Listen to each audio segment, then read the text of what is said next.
Hello, in this video I want to show you how to install and join Google Classroom on your TCL Tab 10s.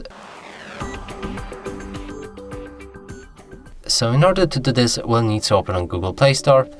From here, begin a search for an app and enter Google Classroom.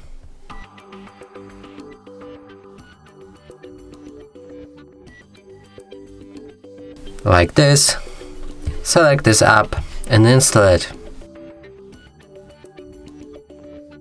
After installation process will be completed, we'll be able to open this app.